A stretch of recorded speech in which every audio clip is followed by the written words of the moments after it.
Rafael Soares tinha 55 anos e uma fortuna que pouca gente ousava estimar, mas acordava todas as manhãs com a mesma sensação de vazio que tinha desde o divórcio, que dera início a uma sucessão de pequenas tragédias íntimas.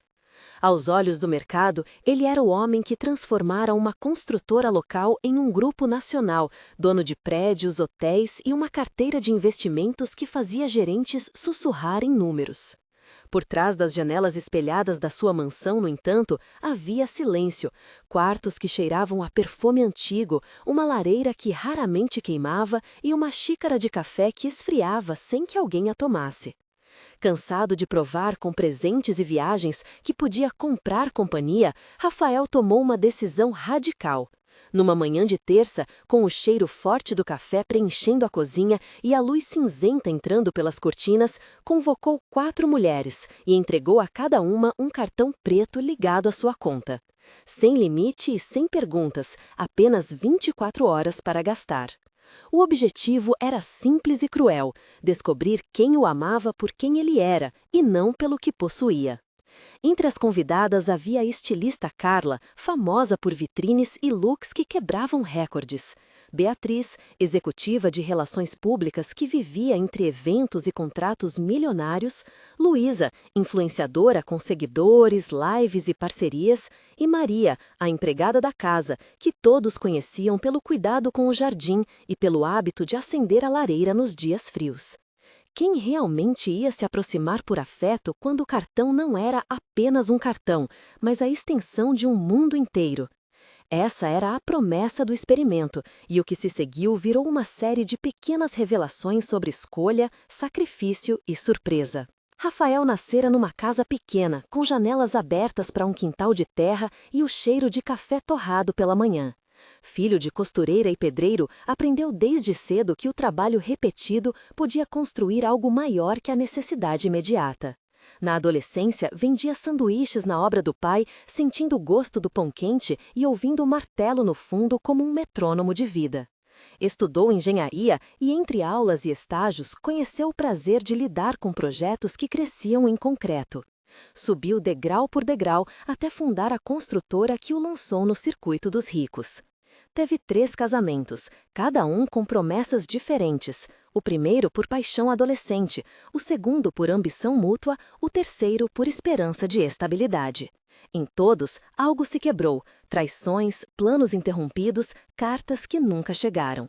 O que mais o marcara foi a sensação de que suas parceiras, em maior ou menor grau, se tornavam cúmplices da sua imagem e não da sua pessoa.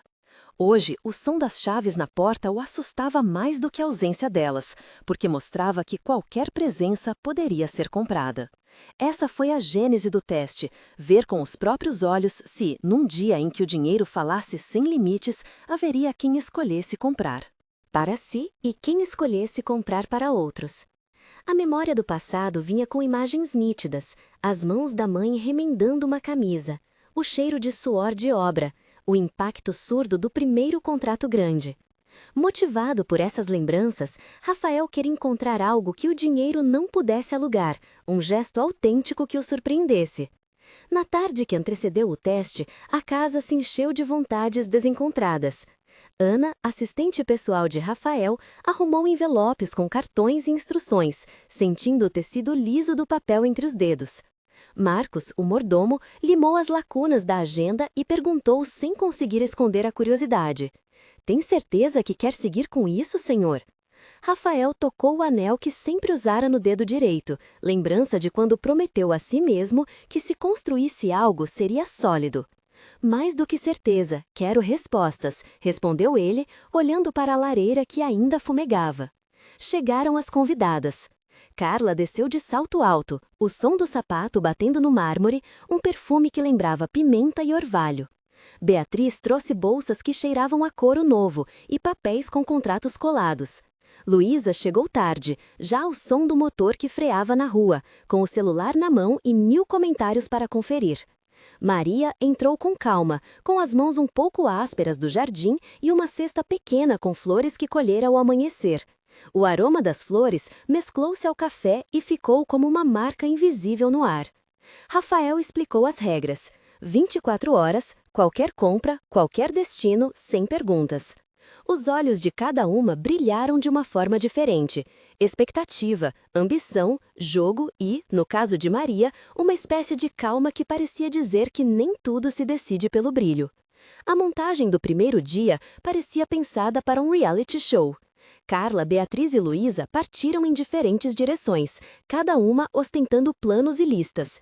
Vamos fazer compras para atualizar todo o guarda-roupa e fechar parcerias, disse Carla ao motorista enquanto tocava tecidos e imaginava vitrines. No shopping, o contraste foi imediato.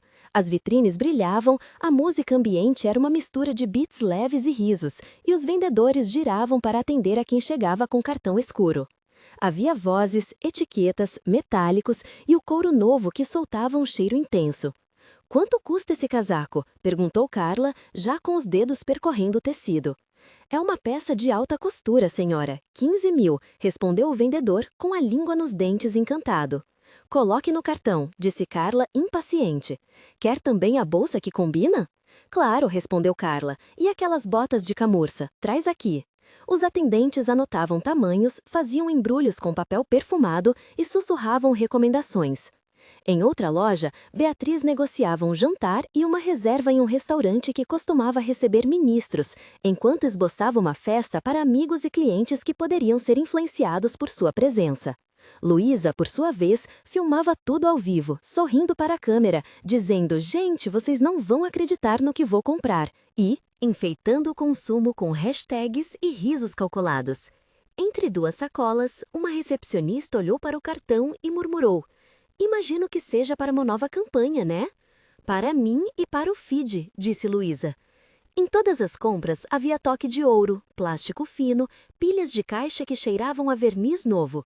Os números começaram a subir na tela dos relatórios, milhares daqui, dezenas de milhares dali. Em certo momento, um vendedor virou-se para Beatriz e perguntou, quase em reverência: "Quer que embrulho para presente, senhora?"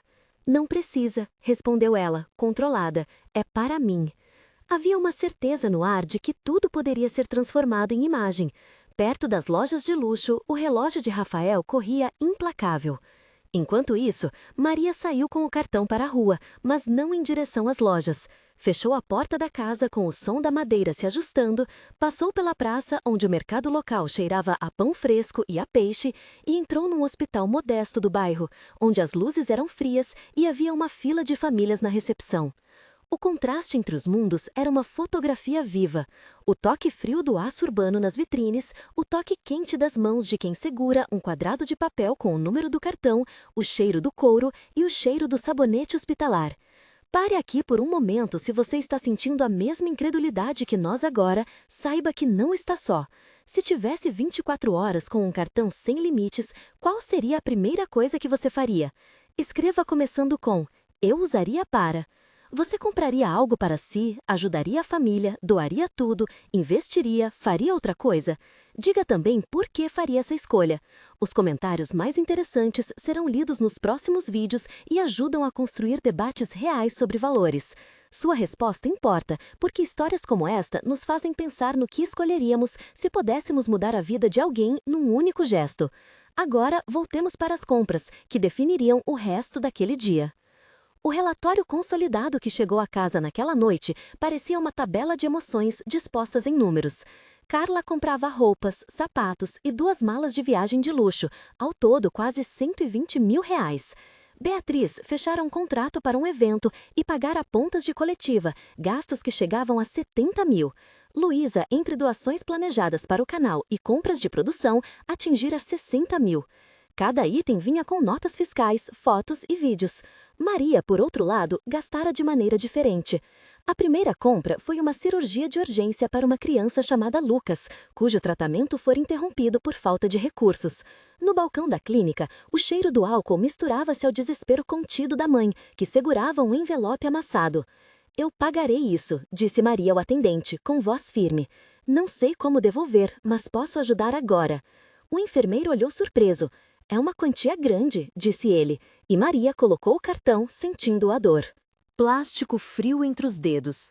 Em seguida, ela foi a uma universidade que havia anunciado bolsas para alunos carentes. Pagou mensalidades de 2 estudantes brilhantes e deixou uma carta discreta para o reitor com o pedido de sigilo. Depois disso, alugou um quarto para um idoso que perdera a moradia, pagou contas atrasadas de uma família vizinha e, antes de voltar para casa, comprou um bilhete para o reencontro de sua irmã em outra cidade, um simples papel que cheirava a tinta e esperança. Cada ação era uma imagem sensorial.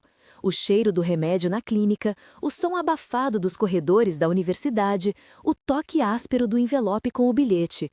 Havia um padrão de escolha que não atendia ao espelho do luxo.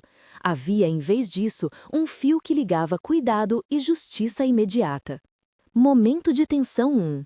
Quando a equipe contabilizou as ações de Maria e as colocou lado a lado com as compras de luxo das outras convidadas, Rafael sentiu um impacto que não esperava. Ele estava sozinho na biblioteca, as prateleiras cheirando a papel antigo, segurando 2 relatórios com números que queimavam os olhos. As mãos tremiam e a lareira crepitou no fundo como se pedisse explicação. Memórias vieram em ondas, a mãe remendando roupas, o som de risos que não eram sinceros, a sensação de que o dinheiro nunca comprara o que ele realmente buscava. Por minutos que pareceram horas, Rafael revisitava cada casamento e cada momento em que havia tentado preencher vãos com presentes. Uma voz interna perguntava se ele havia criado uma máquina de afeto inadvertidamente. Essa tensão desacelerou sua respiração e forçou uma decisão. Veria Maria na manhã seguinte. A visita foi simples e sem pompa. Rafael percorreu a rua de paralelepípedos onde Maria morava, sentindo o cheiro do pão da padaria próximo e o arrepio do vento que trazia o som distante de uma igreja. Quando bateu, ela abriu com a mesma calma com que regava as plantas na mansão. "O senhor não precisava vir", disse ela surpresa. "Vim porque precisava agradecer e entender", respondeu Rafael, esfregando as mãos e olhando para as flores que ela sempre trazia na cesta. Começou ali um diálogo que mudou a cor do dia. "Por que fez isso?", perguntou Rafael. "Porque alguém precisava", disse Maria. "Porque minha mãe fez o mesmo com estranhos quando era viva, e eu acredito que não se espera retorno." "Mas você poderia ter aceitado, um pouco, ido ao médico para você, comprado algo para si", disse ele, tentado a oferecer o cartão de volta. "O senhor me deu um instrumento", respondeu Maria. "Eu usei para aliviar dores que existiam antes do seu gesto. Não era sobre o senhor, era sobre quem estava ao alcance." Um silêncio pesado caiu. Rafael tocou o anel no dedo, imaginando que o símbolo de suas promessas podia ser reconstruído em outro lugar. O diálogo continuou com perguntas e respostas curtas, intercortadas pelo som distante de passos e pelo aroma do café que alguém deixara esfriar. Numa xícara sobre a mesa. "Como posso consertar o que passei a crer ser indestrutível?", perguntou ele. "Não é conserto, é escolha", disse Maria. "Escolha agir." Momento de tensão 2. De volta à mansão, Rafael leu cada nota novamente e percebeu que o teste, concebido para ser uma exposição, tornara-se acusação silenciosa.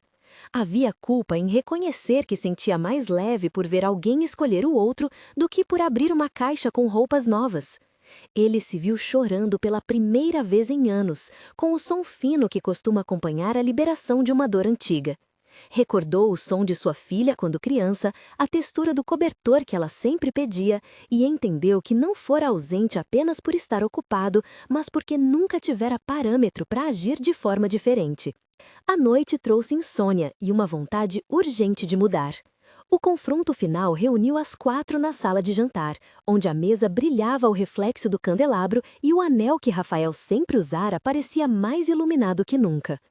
Ana entregou os relatórios na ordem: Carla, Beatriz, Luísa, Maria. Havia olhares, não apenas curiosidade, mas também culpa e surpresa. Carla mencionou que pensava em investir em uma coleção e perguntou com firmeza: "O senhor queria que eu fizesse algo diferente?" "Queria ver escolhas", disse Rafael. "Queria ver pessoas." Beatriz tentou justificar. "Minhas compras também têm valor. Foram para estruturar um evento que geraria renda para muitos." Luísa falou rápido, ainda no tom de influência. "Gastei com produção para uma campanha que traz retorno." No entanto, quando os detalhes apareceram, as compras das 3, por mais grandes que fossem, mostraram prioridade diferente. Maria, sentada com as mãos no colo e o rosto calmo, explicou os passos. Paguei uma cirurgia, paguei mensalidades, aluguei um quarto, comprei um bilhete para um reencontro. Não fiz isso para aparecer. A tensão cresceu em ondas. Alguém sugeriu que as ações dela poderiam ter sido feitas em nome de autopromoção. Marcos, o mordomo, interveio. Conheço Maria há anos. Ela não busca holofotes, apenas cuida. O silêncio que seguiu foi profundo. Em certo ponto, Rafael fez algo inesperado. Colocou o anel num pequeno prato e o ofereceu a Maria. "Quer se casar comigo?" perguntou ele em voz trêmula. As três mulheres reagiram com surpresa, indignação e alívio em graus diferentes. Carla levantou-se, dizendo que aquilo cheirava a espetáculo. Beatriz virou-se e foi embora, dizendo que não participaria de uma encenação. Luísa, entre lágrimas e likes perdidos, encarou a câmera do celular e sussurrou que precisava pensar.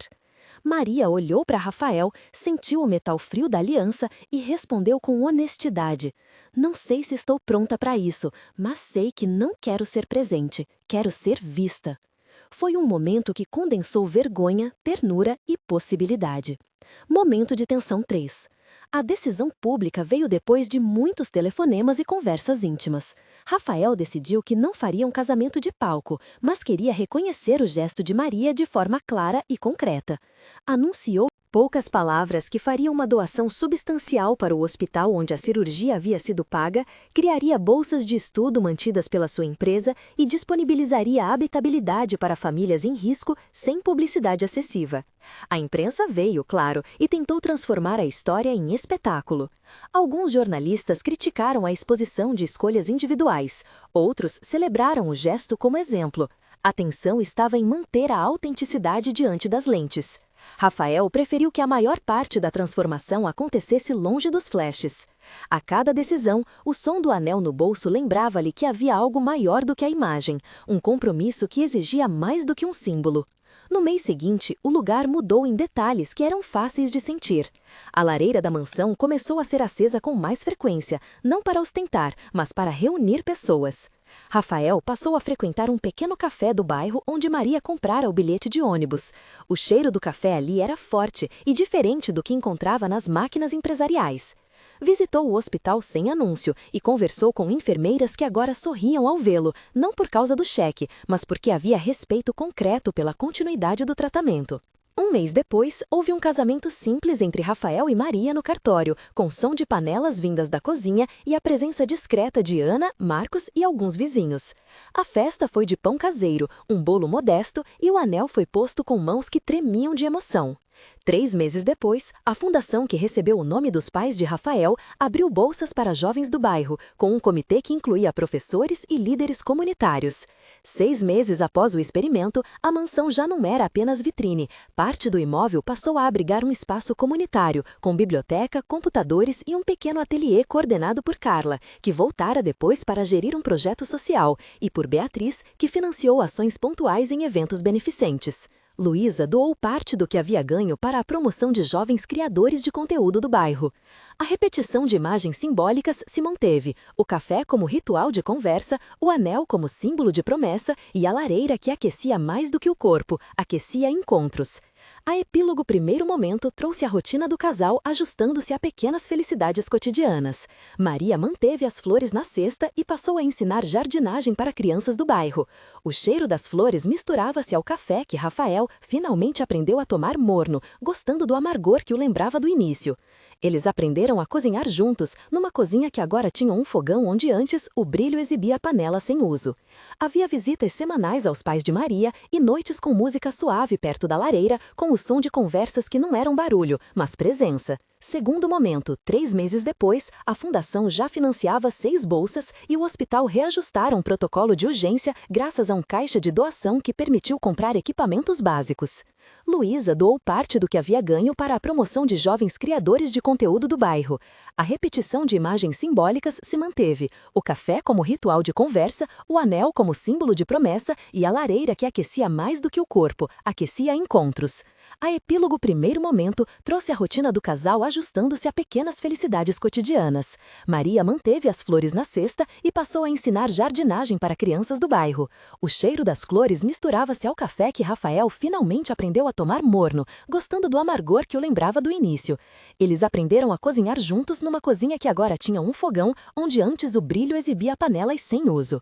Havia visitas semanais aos pais de Maria e noites com música suave perto da lareira, com o som de conversas que não eram barulho, mas presença. Segundo momento, 3 meses depois, a fundação já financiava 6 bolsas e o hospital reajustaram um protocolo de urgência graças a um caixa de doação que permitiu comprar equipamentos básicos. Dr. Henrique, cirurgião que recebera o pagamento da cirurgia de Lucas, escreveu uma carta curta lida em público pelos coordenadores. O que começou como um gesto particular virou linha de vida para muitos. O documento técnico que comprovava as doações e a alocação de recursos foi publicado para consulta, mostrando notas fiscais, termos de compromisso e prazos, resultando em confiança e menos especulação. Terceiro momento, 6 meses depois, nasceu o primeiro filho de Rafael e Naria. O nascimento foi celebrado sem espetáculo, um quarto simples, a mesma cesta de flores na janela e o cheiro doce de novo na casa. Rafael, pela primeira vez, sentiu que sua riqueza tinha um destino que não se media apenas em cifras e que o legado que queria deixar era um conjunto de ações que permitissem a outros escolherem com liberdade e dignidade. Terceiro momento, 6 meses depois, nasceu o primeiro filho de Rafael e Maria. O nascimento foi celebrado sem espetáculo, um quarto simples, a mesma cesta de flores na janela e o cheiro doce de novo na casa. Rafael, pela primeira vez, sentiu que sua riqueza tinha um destino que não se media apenas em cifras e que o legado que queria deixar era um conjunto de ações que permitissem a outros escolherem com liberdade e dignidade. A transformação concreta seguiu com criação de empregos no bairro através da readequação de um galpão que virou ateliê de marcenaria e costura, liderado por pessoas que antes haviam sido beneficiadas pelos programas. O relatório financeiro da fundação tornou-se público, mostrando metas de sustentabilidade e indicadores claros para medir impacto. Ana passou a coordenar projetos sociais, Marcos transformou o antigo escritório em sala de acolhimento para reuniões comunitárias e Carla encontrou ali um propósito novo que também alimentou suas coleções com histórias reais. As reações sociais variaram. Houve ceticismo, elogio e imitação. Para Rafael, a lição foi simples e dura ao mesmo tempo. A maior recompensa não veio do aplauso, mas do som genuíno de risos numa cozinha, onde antes havia eco. Para Maria, a mudança não transformou sua essência, apenas ampliou o alcance do cuidado que sempre carregara. Em público, Rafael disse uma frase curta e sincera que virou manchete mais por humildade do que por ousadia. Aprendi que riqueza é responsabilidade e afeto. Ele não declinou cifras, não precisou provar números, preferiu mostrar ações mensuráveis, convites para que outros participassem e um fechamento que continuasse aberto a quem quisesse ajudar. Se esta história tocou você, inscreva-se para receber mais relatos que combinam investigação, emoção e transformação real. Aqui contamos narrativas verificadas que provocam reflexões sobre poder e empatia. Compartilhe este vídeo com alguém que acredita que ações pequenas podem gerar legados maiores. E lembre-se, se uma escolha simples pôde mudar uma vida, qual escolha você faria hoje?